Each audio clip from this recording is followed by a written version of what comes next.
Welcome and thank you for tuning in to Swoon Worthy, a podcast dedicated to period dramas.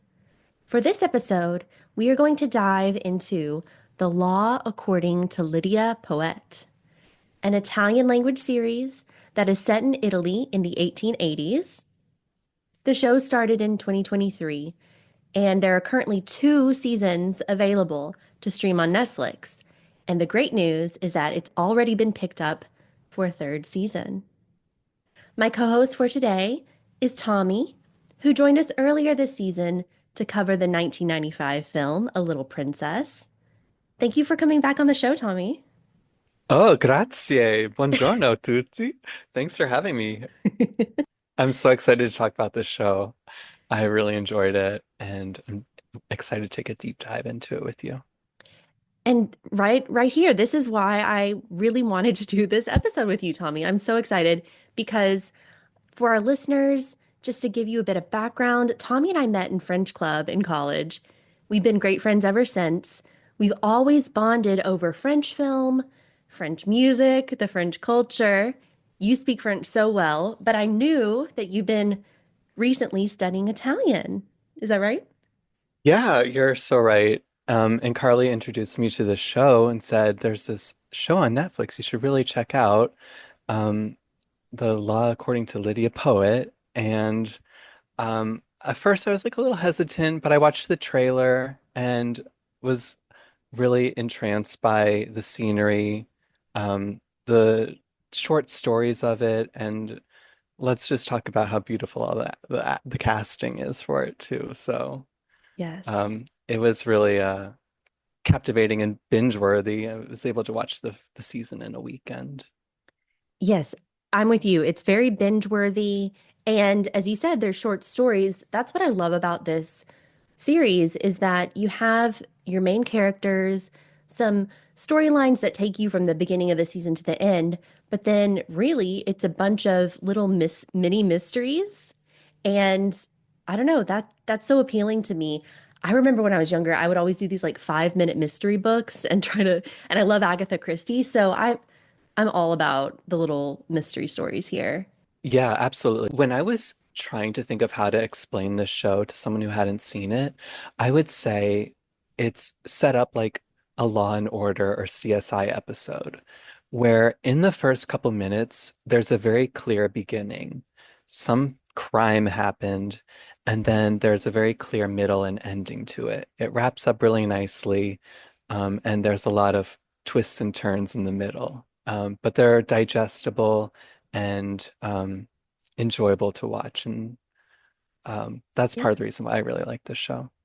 That's a great way of explaining it. And as you said before, other than that, so we got the short stories that are great and digestible, like you said, but then the cast, the beautiful Italian cast, starring, of course, our, titular character, Lydia Poët, Matilda D'Angeli. How do you say her name, Tommy?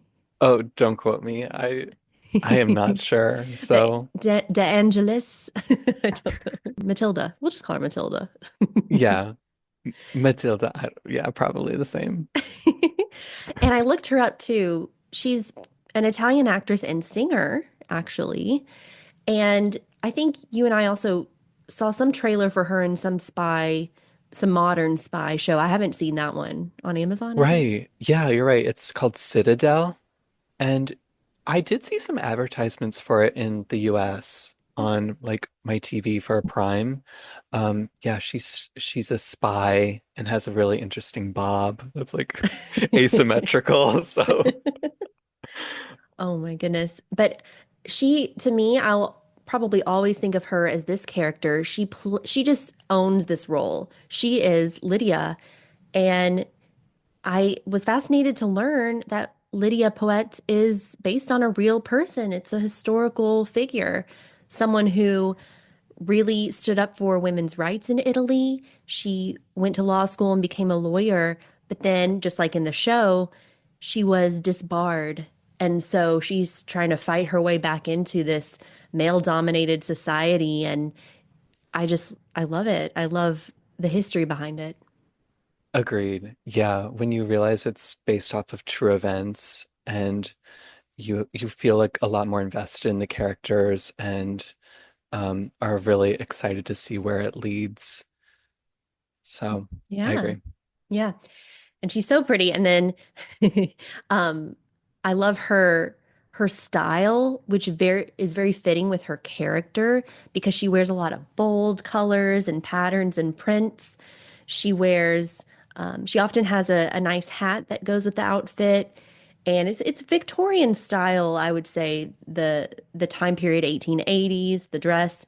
So if you think of like Queen Victoria in Great Britain at the time, that Victorian silhouette of the costuming. And I think you and I have both noticed something that really brings her character to life, and it's a very unique part about her costuming. You want to tell the audience what we're talking about? Well, just her jewelry was really interesting, and it was a combination of different insects that were whether they were hair pieces or earrings or necklaces or pins of some sort. I Mhm. spotted some dragonflies, some beetles. Maybe you can elaborate on what else you saw, but No, that's exactly right. And I love that too. It's not just one statement piece throughout. She mixes it up. Yeah, like in her hair, a brooch or a pin, earrings. And yeah, I've seen beetles, I've seen dragonflies. I feel like perhaps a fly or something too, but even like an ornate fly that actually looks really pretty. It's really fascinating what they went with. I agree. And I was looking into it too. A little bit of research on the internet said that these sort of winged insects were a symbol of a feminist movement at the time too. Oh, So wow. I'm curious if I'm not sure if that's entirely correct, but That it sounds could be right. interesting. Yeah, that sounds right. And then the costumes themselves, they always look very put together with the hat and the jewelry and accessories and then her costumes. The I will do a shout out. The costume designer's name is Stefano Chiamati, I believe. And a lot of these designs look new and fresh, but I have to say, I've been spotting recycled movie costumes and series costumes. Yeah, a lot of these pieces, not a lot, maybe I would say even a fifth of the costumes I've seen through other period dramas. Did you know that? Oh, no way. Yeah. So there's a couple of shows in particular. Penny Dreadful with Ava Green. That's a really great show. And they also kind of have some mini mysteries in there too. But a lot of her like black lacy overlays and some of the striped shirts and some of the hats are from Penny Dreadful. We have The Alienist, which is a show set around the same time period in New York City starring Dakota Fanning. And there are some costumes that Dakota Fanning wore that Lydia wears. And The Importance of Being Earnest, some of Reese Witherspoon's clothes are on the girls in this, the younger girls. And then one more, Picnic at Hanging Rock. It's a classic film, but they made it into a mini series on Amazon Prime starring Natalie Dormer. And I've seen some of the costumes reused from that show too. Wow. Yeah. So, sometimes it's a big undertaking for these shows with all the period accurate costumes. And so they do thrift and use different costumes that have been worn before. They might add different elements to them and, throw in some lace or adjust it with a new belt or a new jacket. And it's really cool to see, though. Yeah. Oh, that's cool. I'd love to see like a side by side of some of the dresses in the different series. Yeah, I'll send you some pictures. Even so, the ones that Reese Witherspoon wears in the Importance of Being Earnest, this fun little period drama from the 90s, I think. There are these white blouses with blue patterns and a white one with red pattern.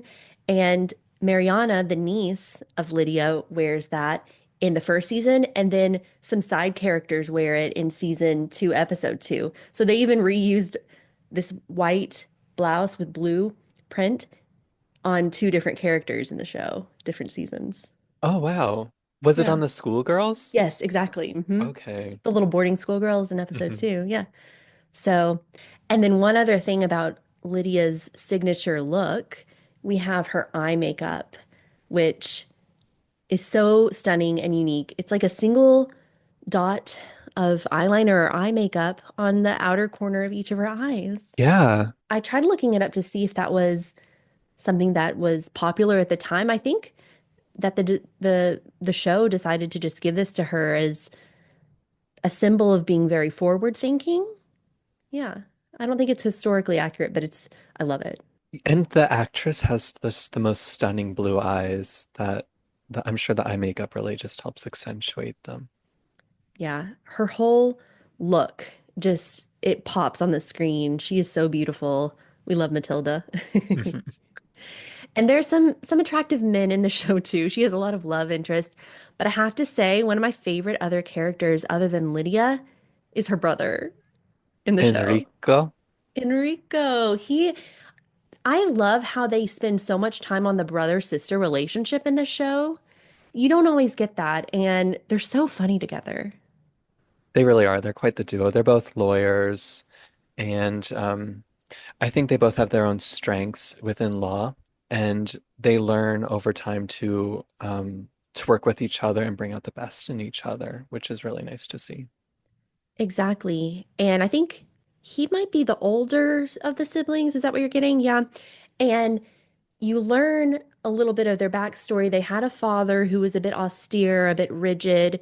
He probably didn't like Lydia's rebellious nature and how independent she was. I mean, so cool that she went to law school and just, decided to do this as a woman when society was kind of working against her. And her brother in season one, they are at odds a little bit more with each other, and then you just see this relationship grow. He accepts her a bit more and supports her, but then they still have like a joking quality to each other. In season two, I have to say, there's this one scene where he actually does some kind of solving of a little mystery or something, and she's like, "How did you know to do that?" And he's like, "I applied your method. When I get an absurd idea, instead of discarding it, I follow it." Yeah. I love that. And talking about her methods, I mean, she was a pioneer in some really interesting forensic methodologies for law. Like, she presented the idea that everyone had unique fingerprints. And then there was the volumetric glove, like the first lie detector test. Did you catch that part? Oh, I didn't. Yeah, I didn't know what it was, but I looked it up. So the volumetric glove, it was from 1876 and it was a primitive lie detector test that measures the changes in blood volume in the hand. And instead of it's the precursor to the polygraph, which I thought was fascinating. Wow. Okay, that's cool. But yeah, as you said, the fingerprinting, that was big. I mean, to us nowadays, we're like, how do they not just fingerprint everybody? But it was new. Lydia was one of the first ones to use it, right, in the show. Yeah, it was like a fringe technique. Like, it was not widely accepted, and she really like pushed to have that admissible into court. Mm-hmm. Mm-hmm.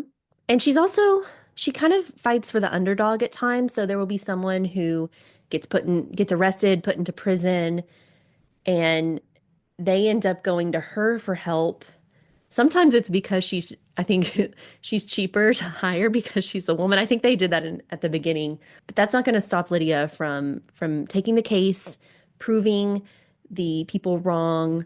And there's so many scenes. Did you notice, Tommy, where it's like someone being released from prison and then like there's a reunion between the people. Do you know what I'm saying? Yeah, or they're like caught in the crosshairs of like leaving prison and then the person that's guilty like is going into prison. Oh yeah. Um, Yeah, the prison's cool and there's like a scene that's you recognize it just because it's outside the gates and there's like mhm. a spiral staircase and oh, I was gonna add to your point about Lydia and her clients and a lot of the times I feel like the people that come to her are already very like half defeated. And sometimes they feel like they've accepted their fate, like they're gonna die in prison, or there's no way to prove their innocence, or they're too ashamed of like a lover's quarrel or some Hmm. sort of relationship that they had with the dead person that it was just like too taboo to talk about. But Lydia is very accepting and forward thinking and a real pioneer um in just like proving people's innocence and pushing for basic human rights. Well said. Yeah. No, that's a very good point. There's often the times where she's interviewing the person in prison and they just, yeah, they're resigned to their fate. But luckily, Lydia is on the case and she's gonna free these people. Yeah, a lot of relationships that are maybe taboo. That's a common theme.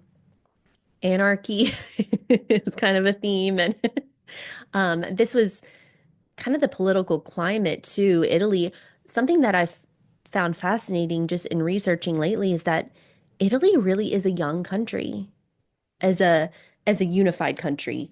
They were before this a bunch of divided areas, colonies, and I think it was 1861 when there was unification, and this is in 1880. So there's still some political turmoil. And in season two, it's funny because someone comes to Enrico, they want him to run for office to be part of parliament. So that's a great little uh, character moment for Enrico in season two. Agreed. Yeah, it really is an interesting time. Yeah, and I love some of the other period dramas that touch on this topic. I know one of my favorites is the Borgias, and this is way before this time period. This is like more Renaissance time period, and you have them always traveling between the different areas, whether it's like the Florence area, the Milan area, the Rome area, and then even another recent Netflix series is called The Empress, and this is about Empress Sissi or Empress Elizabeth of Austria and Hungary. And Austria ruled over part of Italy until the 1860s. So it's very fascinating to really look at the history of Europe. Absolutely. And within Italy itself, as you said, it's a fresh country, but there's a lot of tension in between northern and southern Italy too.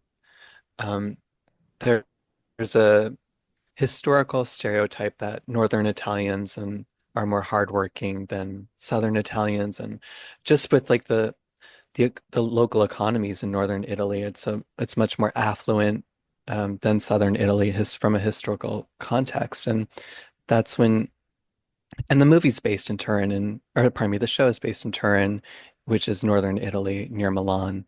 But one of the characters we meet, Mariana's love interest, is like a southern Italian boy, and who's the gardener. Um, and that's Oh, very much like not accepted. that's cool. No, I'm glad you brought that up because we haven't really talked about the setting of Lydia Poet's series. And yeah, Turin or Torino, I've heard it both ways. I was trying to figure out, I think is it the English way that says Turin and the Italian say Torino? The English says Torino, Italian Oh. says Turin. Oh, really? Okay, I got it mixed up. And Piedmont is mentioned a lot. I think that's the region that this is set in. Piedmontese is like maybe even an accent or a dialect of Italian. It's very fascinating. I'm so ready to just even learn more about Italian history after watching the show. And you're going to Italy next year, right? Yes, so I'm going to be able to go to the Milan Winter Olympics next year. I'm very excited. Oh, I love that.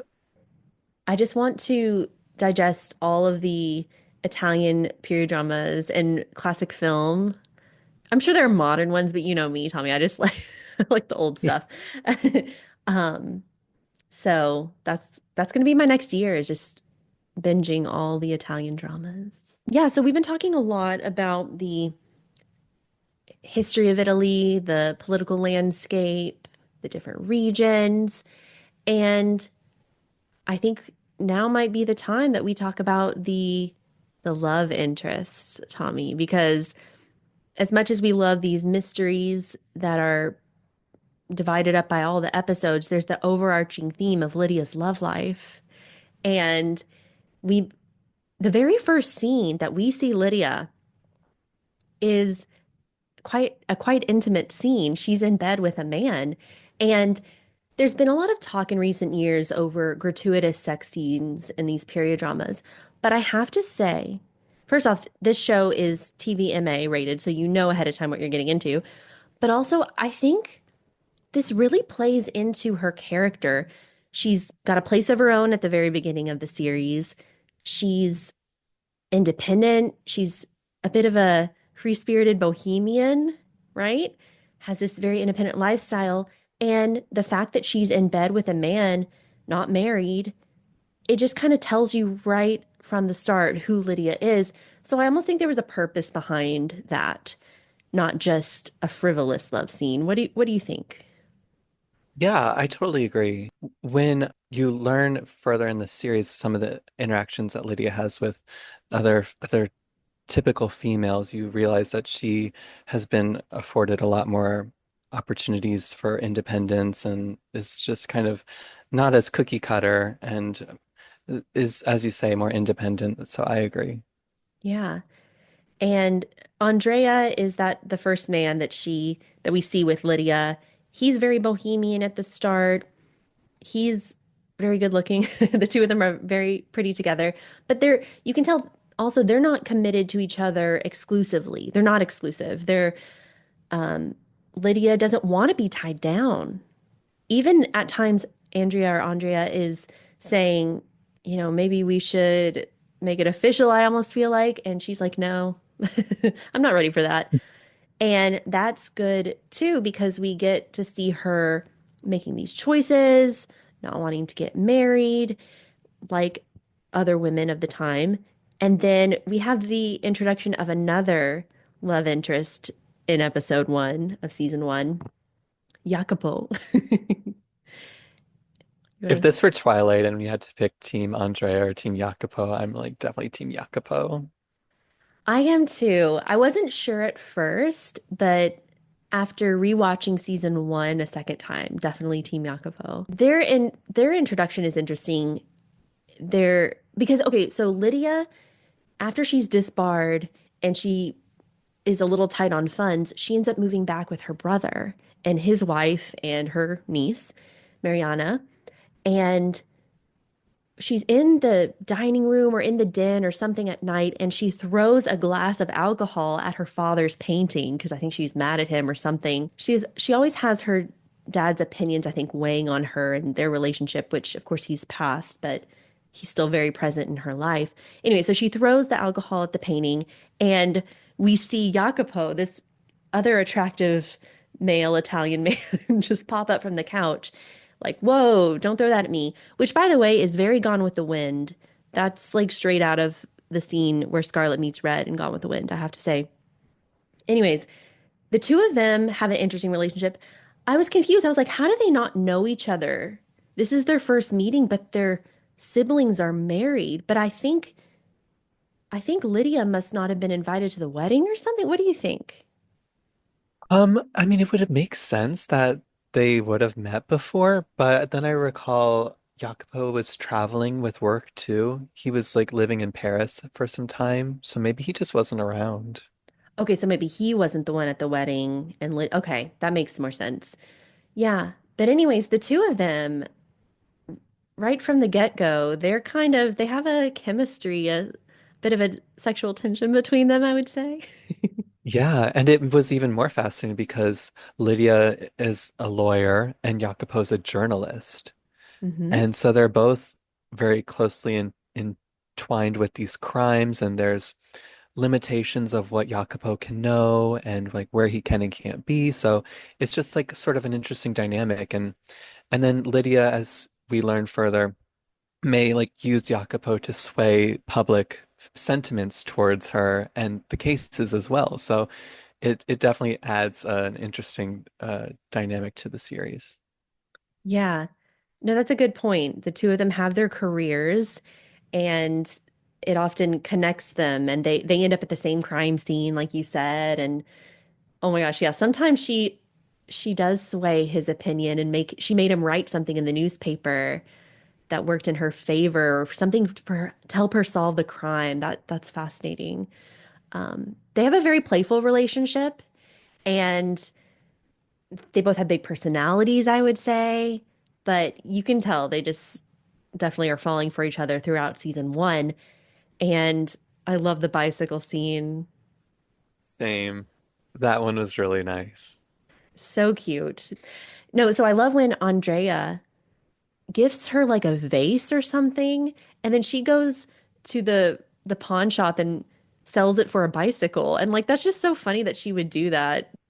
I love when she's riding in the town square and people are looking at her like she's crazy, but she's not a stranger to that. People are always looking at her, you know, like with fascination, whether it's what she's wearing or when she's walking into the court or something like that. She's always going against the grain, and I just love that. I agree. But then her bike breaks or something and she throws it on the ground. Anyway, she ends up back on the bike with Jacopo. Like it's a very cute scene. I think she has a couple bike rides with him where she's sitting on the front of his bike in tandem. It's just and they the French songs, Tommy. Well, yeah, just to your point about them on the bike, the scene where they like kind of make eye contact and her legs are up on the side and they both kind of like acknowledge that they're smitten with each other. I agree. It was one of my favorite scenes in the first season. Yeah, it's almost like a music video too because I remember there being a French song at that point. I love the music in the series. We'll have to talk about that a little bit more. So there's some cute French songs that I definitely added to my Spotify. There's Mitski and Florence and the Machine. I mean, it's a really great soundtrack. Oh, they also use FKA Twigs in Yeah, the soundtrack. she had a couple songs. That's the first season. And then from the second one, I remember seeing Aurora was on there too in the first episode.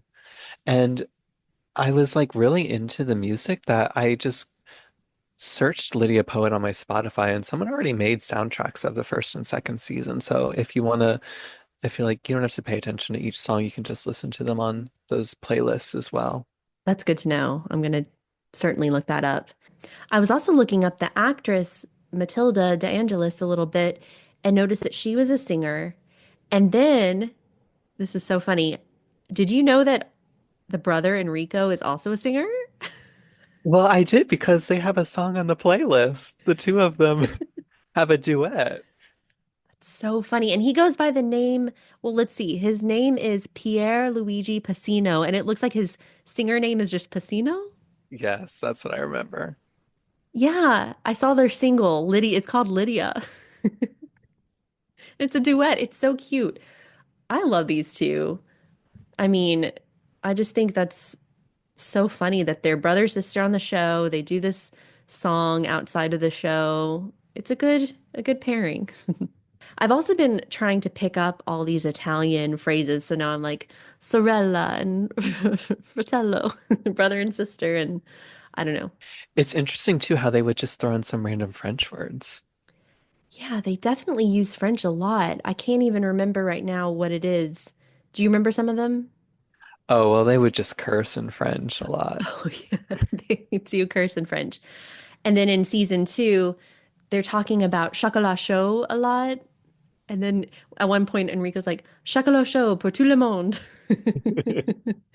So it's just cute. But then they'd even say things like au revoir and merci, I Mm-hmm. feel, like Mm-hmm. just casually in conversation.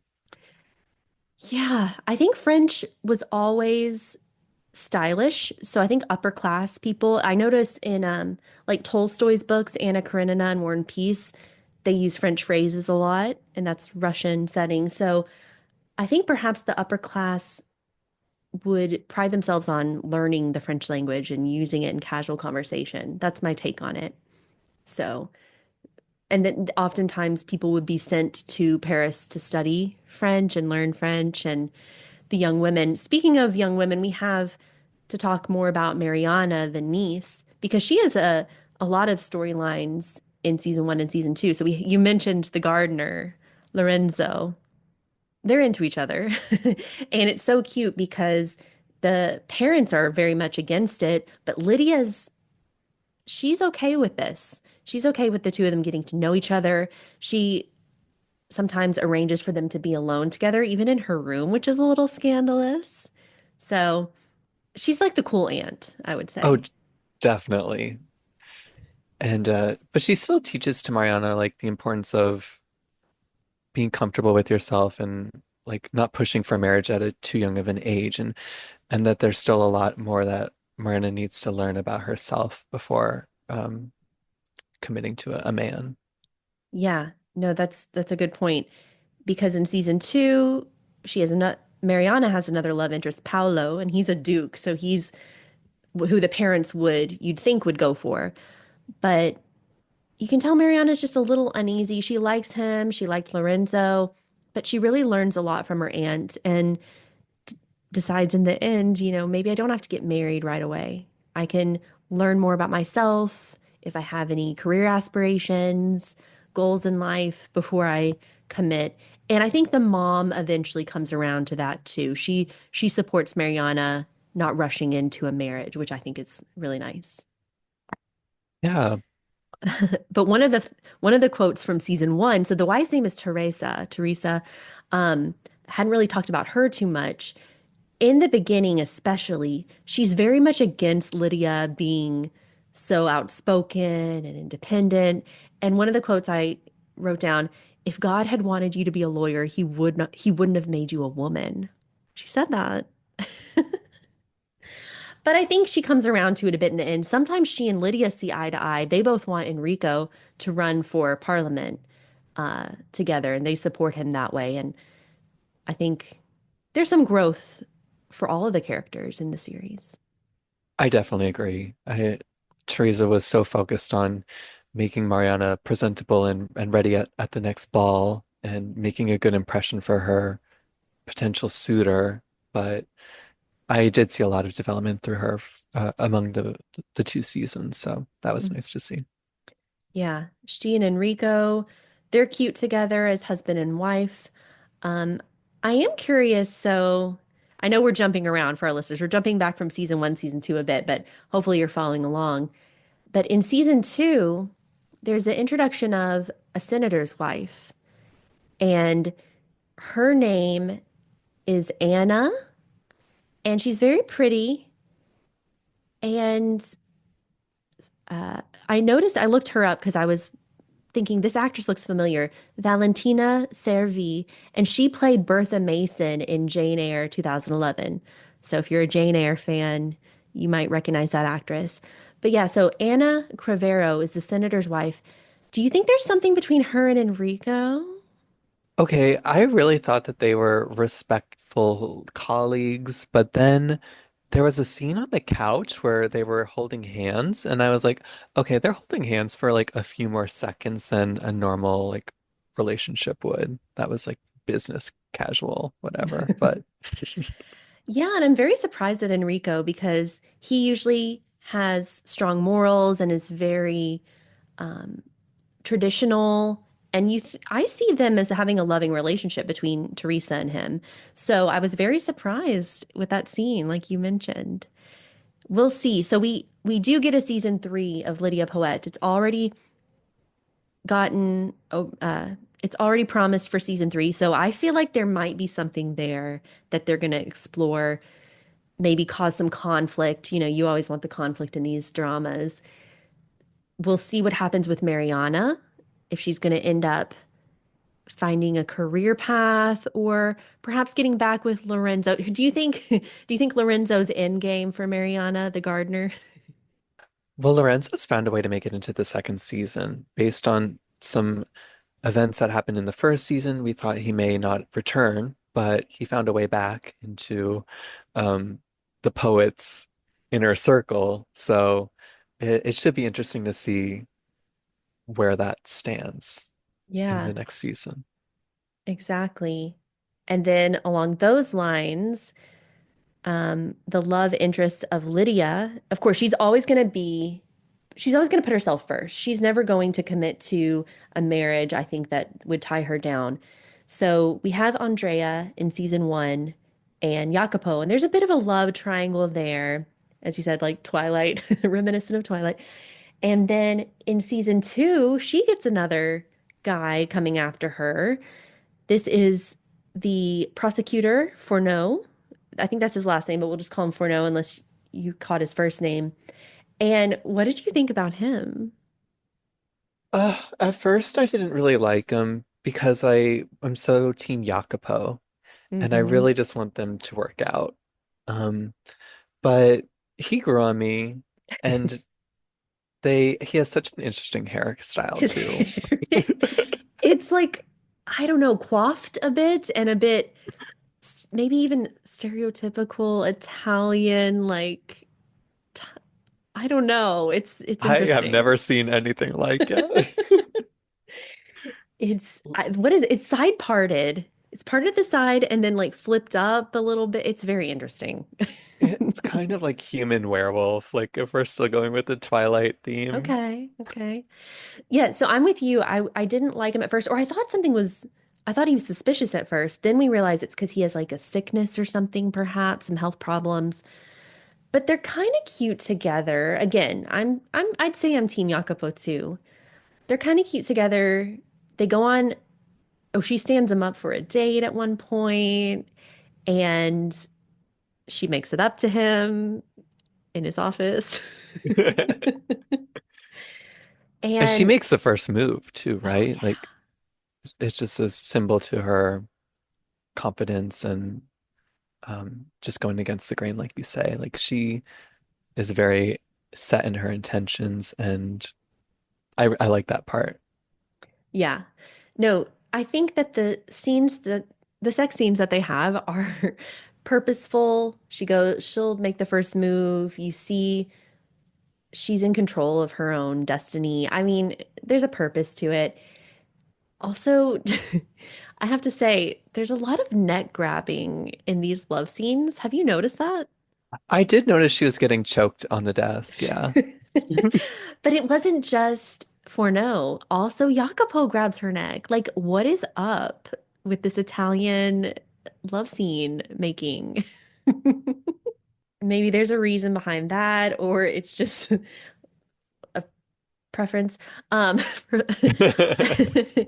no, I've just noticed a lot of neck grabbing. Okay, moving on. I have to say the the love scene between Jacopo and Lydia in season one to the Mitski song is so pretty. Like such a great choice of song. And you're rooting for these two at this point. Yeah, Carly, I really like that song as well. For the Jacopo and Lydia scene, that was First Love, Late Spring by Mitski for your viewers. Yeah, such a beautiful song. I definitely have it saved on Spotify playlist. And Mitski's just great. I love all of her music. And it's very fitting for the scene. Another favorite song choice is The Florence and the Machine at the end of season one. Yes. What is that song title again, Tommy? Do you know? King. King. Yeah, such a powerful song. And she's kind of at a crossroads. She's trying to determine if she's going to go to America with Andrea or stay in Italy and fight for women's rights and her right to be a lawyer.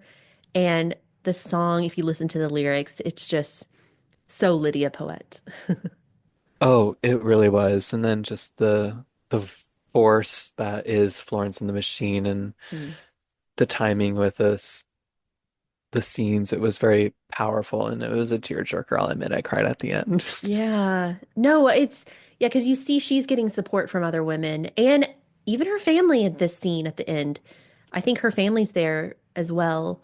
Her brother's definitely come around and wants to support her. So love that scene. And then there's a time jump between season one and season two. Wait, did you want to say anything else about Florence? Okay. I was Eh, just not gonna. what? Maybe I could sing that part like, ah! No. I love the way Florence delivers those lines too. She's like, I am cute. Okay. Anywho, so there's a time jump between season one and season two, and I was very confused because Lydia and Jacopo were not talking with each other and they were upset with each other. And I was like, what happened? Luckily, we get some flashbacks in the first episode to catch us up. They were seeing each other. He proposed to her and she said no. I'm counting on the fact that our listeners have seen the two seasons before they um jump into this podcast episode. Hopefully I'm not spoiling it for everyone. But this is season 2, episode 1. When you learn what happened between them and you're just wondering, are they ever going to get back together? And you're hoping, most of us, Team Jacopo is hoping they get back together. We also learned that Jacopo sold the villa from season 1, the villa where his sister, Teresa, her brother-in-law, Enrico, and his niece, Mariana, were living. And I was like, what happened? Did they lose the permissions to film at that building? And so they had to make up this backstory of having to sell the villa. I thought it was a little random.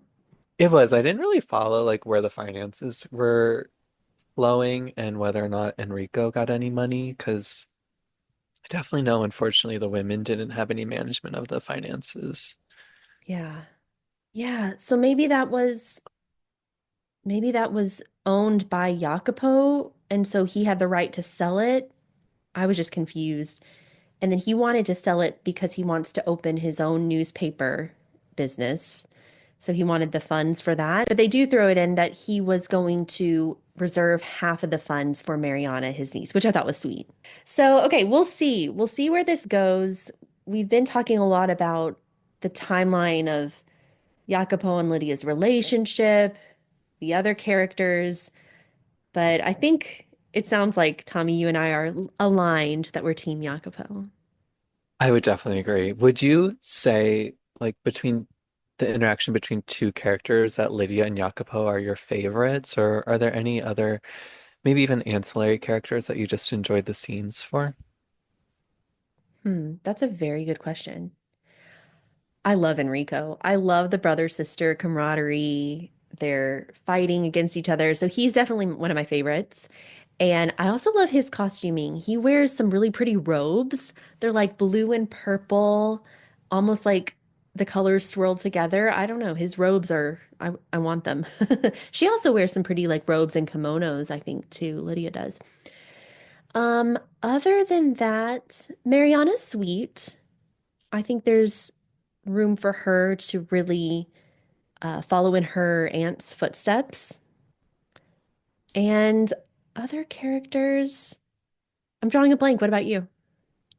I would also agree. Like, it's between Lydia and Jacopo and Lydia and Mariana that there were um, definitely some lessons that taught Mariana, and she's definitely got that cool aunt vibes. Mhm. So those were fun just to see Lydia sort of shape Mariana's mind and just open her up to other possibilities than being wet off at an early age. Mm-hmm. Yeah. I'm glad she didn't just resign herself to becoming a wife at that young age. She seems so young, the actress and the character. And we'll see. There's so much that can happen in season 3. I also just love how they put in some fascinating uh, plot points and almost like details through history in the show. At one point, Jacopo serves Lydia coffee, and I'm like, wait a second, they didn't have coffee in Italy before this? Okay, I looked that up too because it the way he offered it to her, it sounded like she'd never heard of it before. Right. But but then according to Google at least, coffee's been around in Italy and Europe since the 1600s. Yeah, But I think it may have had more to do with like um, this is like kind of dark, but the colonization of Africa by Italy and Ethiopia and Eritrea around that time. And I see. they're like a big harvester of beans. Gotcha. Yeah, maybe there was a resurgence in popularity, like maybe it had been around since the 16th century, but I think I did read like the espresso machine was maybe invented more like late 19th century. So maybe instead of we read it as coffee, but maybe it's more like espresso. I don't know. Okay. That's Maybe. that's possible. I'll admit I did listen to it in English for a big chunk of it. So maybe it was a mistranslation. Okay, so you're saying you listen to it in English, like you choose the Netflix setting, like Yeah, the I didn't. dubbed. Yeah. Okay, no, that's fair. I didn't know how that would be. I've been watching it Italian language with English subtitles, and then if you ever get on your phone to look up something on IMDb, you just miss like half of what's going on. And I'm like, oh, damn it, I have to rewind it. Well, yeah, I couldn't like half pay attention to it if it was in Italian, so Yeah, but okay. And then yeah, I mentioned the tennis, the we mentioned the fingerprinting, the lie detector test, precursor, the volumetric glove. Were there any other things that they brought up where you were like, oh, I didn't know that existed or didn't exist before um then? there was the telephone, Oh right? yeah. No, that's so good. Yeah, so they get a telephone installed for Enrico, I think because of his being part of Parliament. And those scenes were so funny. He's like shouting into the phone and trying to understand how it works. It was very Downton Abbey, Carson the butler, if you remember. Yes. And we also, creepy, we learned that someone's listening into the phone conversations. Yeah, that guy scared me. The breathing and like the music and the breathing, I was totally freaked out. Yeah, season two definitely gets a little bit more spooky. People are like onto her trail and a little more out to get them. It becomes a little bit more dangerous and less sort of like friendly. Um, I wouldn't say the cases were in season one were friendly or anything, but it was like lighthearted. Um, Yeah. People are she's gained popularity and there's a movement happening and people are paying more attention to her. So she's kind of got to watch her back a little bit more. No, that's so true. That is true. Yeah, she almost gets killed often. Like there's Oh, don't get me started on this situation she finds herself in. she is willing to push the limit as far as like trying to catch someone in the act of murder or whatnot. There's some close calls. And that I loved in season one where she's relying on her brother to be the one to catch them in the act. And he waits too long almost. And she's like, she smacks him. She's like, I can't believe you. Oh my gosh. And yeah, I'm just picturing all the times where she's hiding with Jacopo in the wardrobe or on the boat in season two. Um, she's adventurous. She's very Definitely. adventurous. Yeah. Yeah, the situation she finds herself in and the like just the thoughts that she has to get herself in them too. She's very sharp and very objective is the word I would say. And yeah, it bugged me so much how she would put herself in danger just to catch people in the act and doing the job of lawyers better than Yeah. they could, and even the policemen. Like, I know. I know. She's a bit of a Sherlock Holmes of her time and in Torino or Turin. And I love that about her. Oh, she'll pretend she's a prostitute and go to the brothel just to like capture some. I mean, she is very brave. And yeah, you think about it, she doesn't have a husband and children to worry about. So maybe she just feels like she can do this and that's part of her character, but gotta love her. Oh man. Oh, she runs a lot too. So she's whether it's running to catch a train and jump on a moving train or in season two with the plot point about the bomb in the potential like pendulum clock thing. And I noticed that she always loses her hats. Her beautiful hats just fly off and she just keeps running because she's gonna catch that person no matter what. Have you noticed that? I didn't notice them. I just know like the big feathers. That's the only thing I remember about the hats. Hmm. I'm just I'm always mourning the loss of those hats because they're so pretty. I'm like, damn it, she's gonna lose all of her clothes.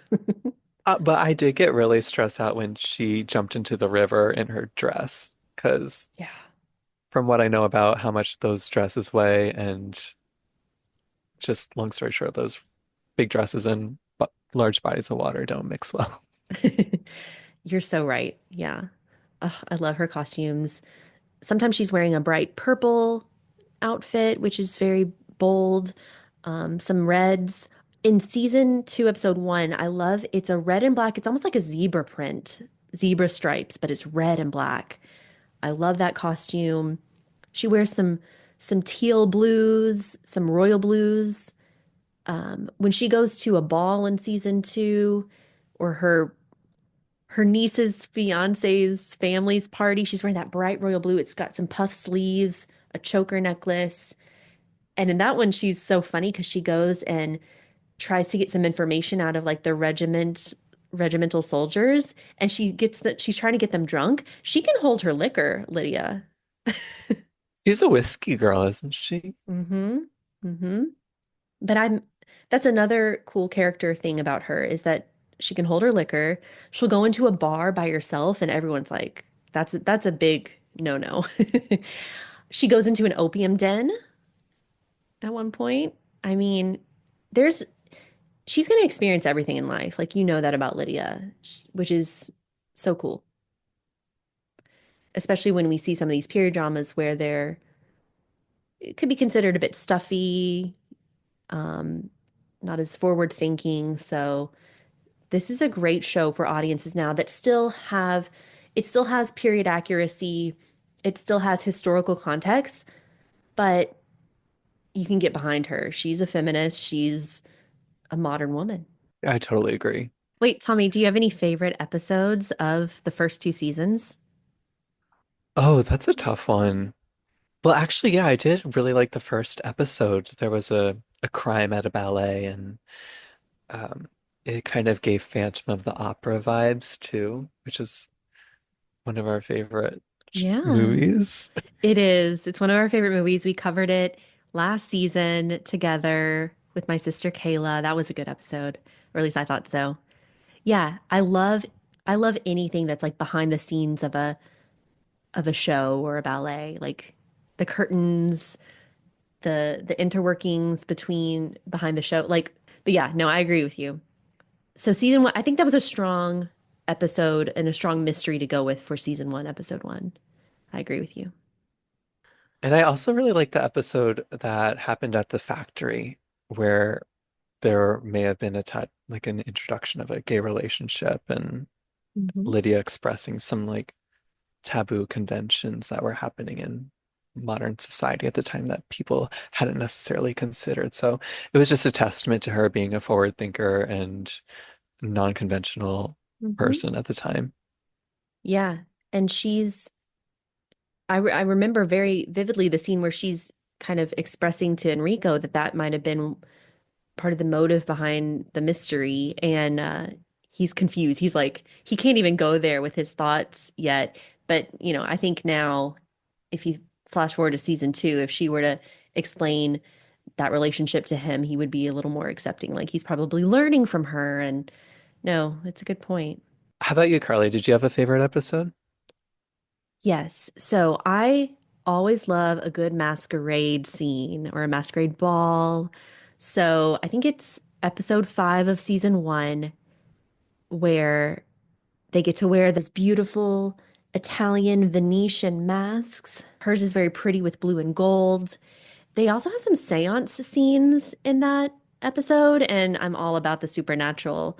So that was a very compelling episode too, because she may or may not have been visited by the spirit of her father. And he may or may not have asked Lydia to forgive him because we learned that their relationship must have been a little contentious and he may not have supported her. So I thought that was a good one. And the acting was really good in that episode.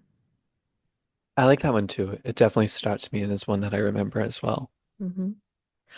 Oh, I forgot that they even had, speaking of Twilight, they had a song from the Twilight New Moon soundtrack in Lydia. There we go. It's called Hearing Damage by Tom York, which is like Radiohead's lead singer. And I loved that song back in the Twilight days. So to hear it come back into one of these scenes, I think it was episode five. I've been keeping track of my favorite Italian words. Andiamo. Okay, let's go. That's an easy one. Aspetta. Wait. Avanti. That's come in, right?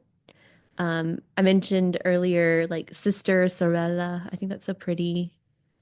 Niente. I always knew niente because there's that movie Eat, Pray, Love, and it's like dolce far niente is a phrase. The sweetness of doing nothing.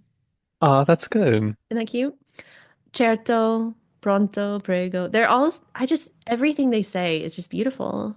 And then my favorite, Tommy, but you got to tell it, you got to say it. The anyways. Oh, comunque? Yeah, I that's so, remember you telling me you like that one. and I love the words for princess and prince, principessa and principe. Do you have any favorite Italian words? Mm, fragole, strawberry. Ooh, pretty. That's what I like. And that's pretty in French too, right? Fez? Fries? Yeah, I Yeah, can't say it yeah, well, but very. it's pretty. I like soprasetta, which is like a meat. It's like a funny, Oh, I saw that at the grocery store last night. right? Or we can Oh. say, or my family says like mozzarella. That's like the American version. Oh, yes. When I moved to New Jersey, we get a lot of people saying, they say it really thick, like mozzarella. And I'm Ooh. like, wow, you're not even Italian, but you're pretending to be. Or they say mortadella and just forget an extra syllable. Oh, I haven't heard that one. Oh, man. I like the word bollicine, which means little bubbles. And it's a song by an Italian singer I like named Annalisa. And she almost represented Italy in Eurovision last year. She lost to Angelina Mango. But she's like a huge pop star in Italy. And she's also a physicist and a Whoa. singer. So she just leads like a really fascinating life, sort of gives like Lydia Poet vibes to me. Okay, I'm gonna look her up. Definitely want to. And yes, Eurovision is coming up in a couple months. We're Tommy and I are Eurovision fans. So we'll see. Got to root for the Italian and the French countries. Tommy, do you have any other Italian shows or perhaps Italian movies that you would recommend that you love? Well, I haven't really been following Italian shows super closely, but I have been trying to learn Italian. So I did like make a profile on Netflix for Italian shows that you can see ones that come up. I do intend to watch more in the near future. But one of my favorite Italian movies is Io sono l'amore, or better known as in America as I Am Love. And it stars Tilda Swinton, which I had no clue she spoke Italian until I saw her in this Wow. movie, but it it just follows like an affluent family in Milan, and it's like a bit of a drama and really just a beautifully shot film. That one I have to say has been on my watch list for some time, and I really need to make a point to watch it this year. I love the director, Luca Guadagnino, and this is the director of the recent movie The Challengers and Queer, starring Daniel Craig.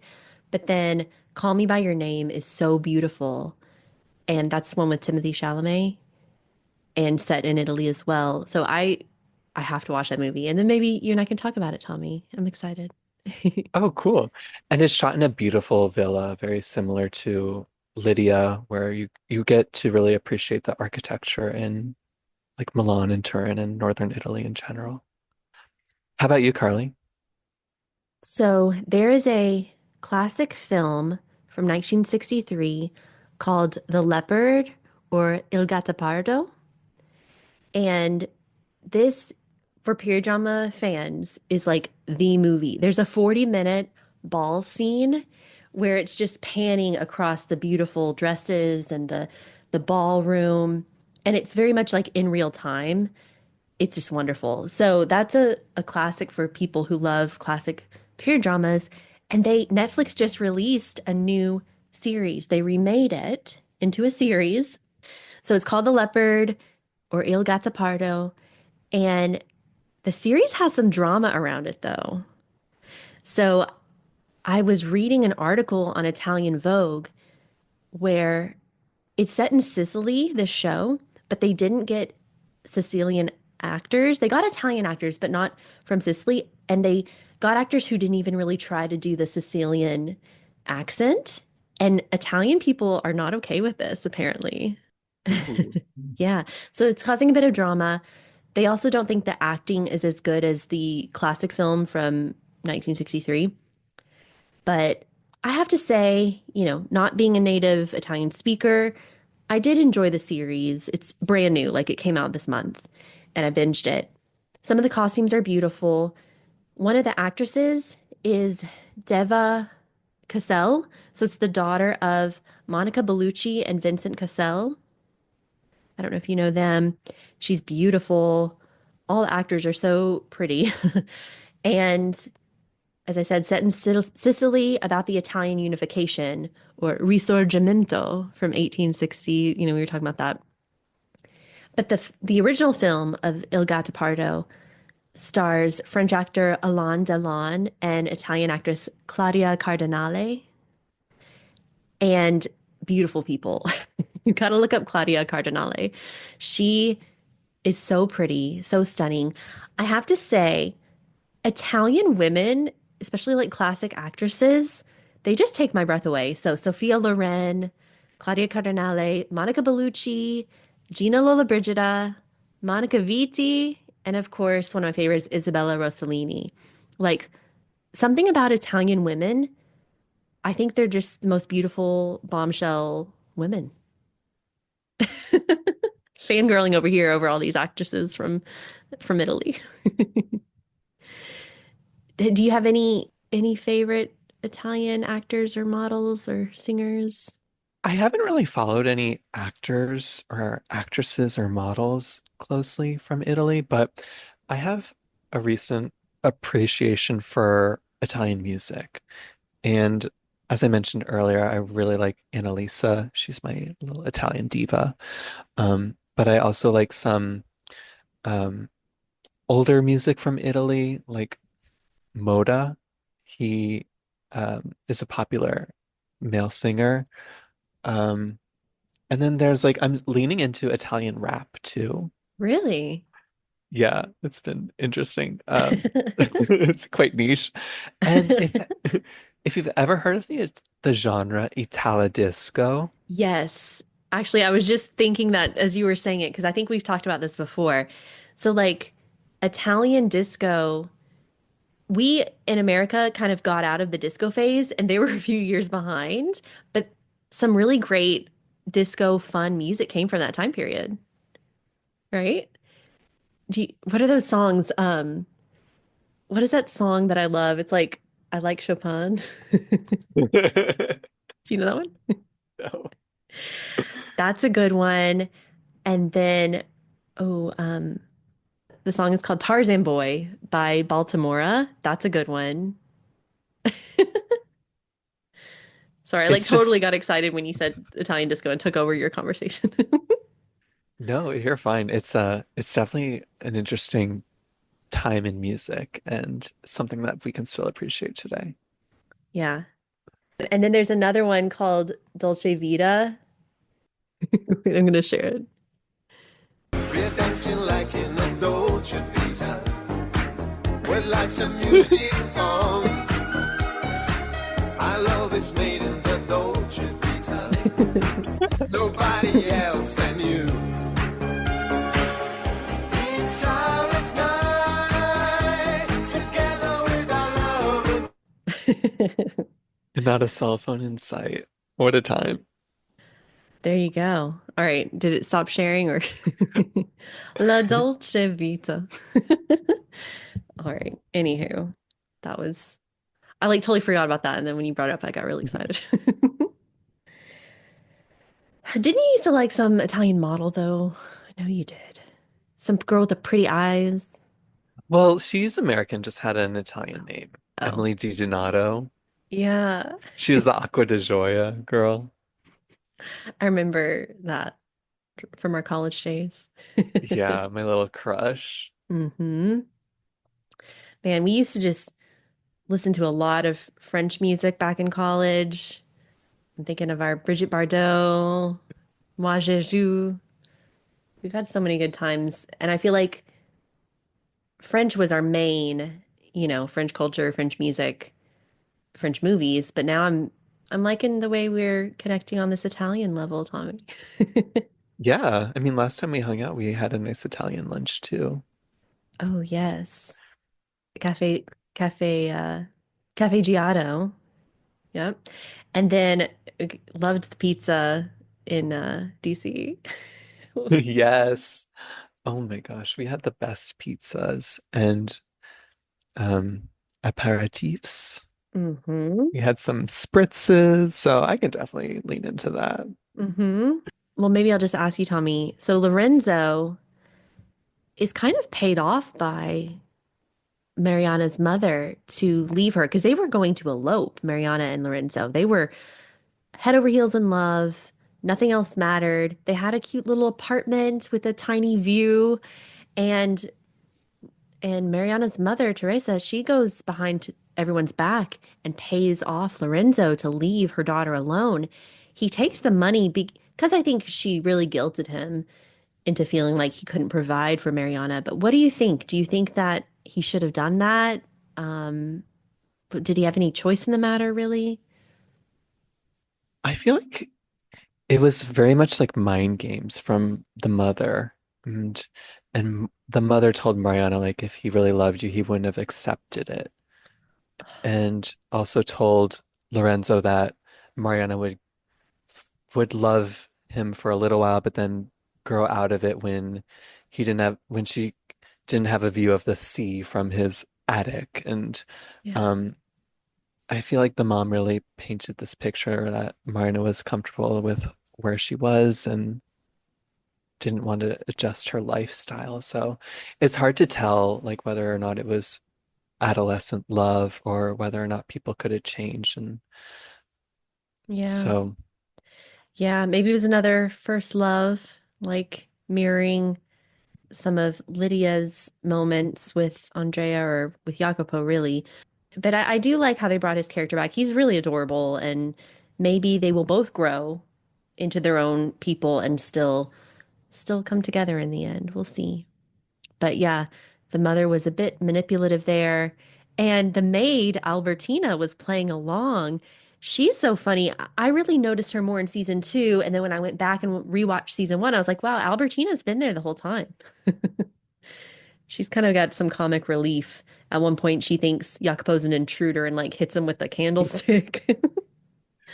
she Oh, kind of reminded me of the sister of the headmistress and the princess, little princess. I was thinking that same thing. She was very Amelia Minchin. Yes, I couldn't remember her name. Yes, 100%.